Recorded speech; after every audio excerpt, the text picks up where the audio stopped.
coup or a legal bid to save the country. اليوم تحملت المسؤولية ونتحمل المسؤولية التاريخية، ومن يدعي أن الأمر يتعلق بانقلاب فليراجع دروسه في القانون.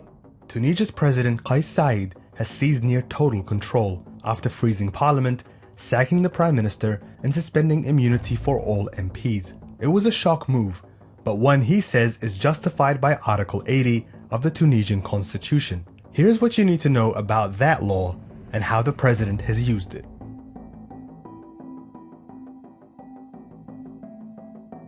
تولي رئيس الدولة السلطة التنفيذية بمساعدة حكومة يرأسها رئيس الحكومة ويعينه رئيس الجمهورية.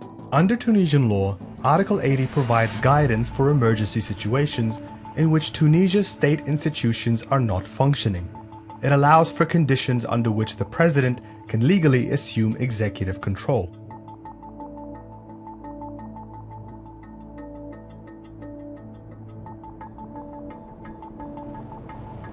Before invoking Article 80, the president is required to consult the prime minister and the speaker of the assembly and inform the president of the constitutional court. The law also requires parliament to remain in continuous session until the situation is resolved. The measures can remain in place for 30 days and can only be extended if the speaker or 30 sitting members of parliament send a request to the constitutional court for approval. But the problem is, Tunisia has not been able to form a constitutional court for 7 years. Since its new constitution was passed in 2014, Tunisia's political parties have failed to agree on which judges to appoint to the court. This has meant that once Article 80 was invoked, it left Tunisia's president with near total control over the executive, legislative, and judicial branches.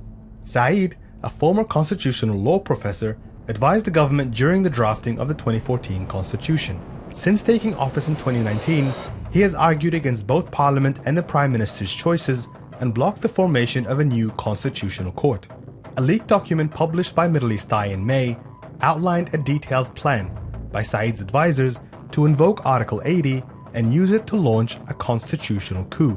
Saied dismissed the document then, saying he had no intention of undermining Tunisia's parliament. الناس يتحدثوا انقلاب دستوري، حتى الجرائد انقلاب دستوري والاعداد. نحن لسنا دعاة انقلاب ولا دعاة خروج عن الشرعية، دعاة تكامل بين المؤسسات. But now the president says invoking Article 80 is necessary because of the imminent threat facing Tunisia, with anti-government anger mounting over the COVID-19 crisis and rising unemployment. Both the Speaker of the Assembly, Rashid al-Ghannouchi, and the sacked Prime Minister, Hisham al-Mashishi, say they weren't informed or consulted by the president beforehand. Ghannouchi accuses Saied of launching a coup against the revolution and constitution of Tunisia and says he's forming a national front to counter his actions. Back in 2013, Kais Saied himself issued a warning that if strong institutions weren't protected, Tunisia's new constitution would be left vulnerable for abuse by someone in power. أذكر هنا المسرحية في إحدى بلدان الشرق العربي حينما طالب مختار القرية من أحد أعوانه أن يأتي له بالدستور، فقال إن الدستور أكله الحمار، خوفي على الدستور القادم في تونس من أن تأكله أتان جديدة أو حمار من سلالة الحمار الأولي.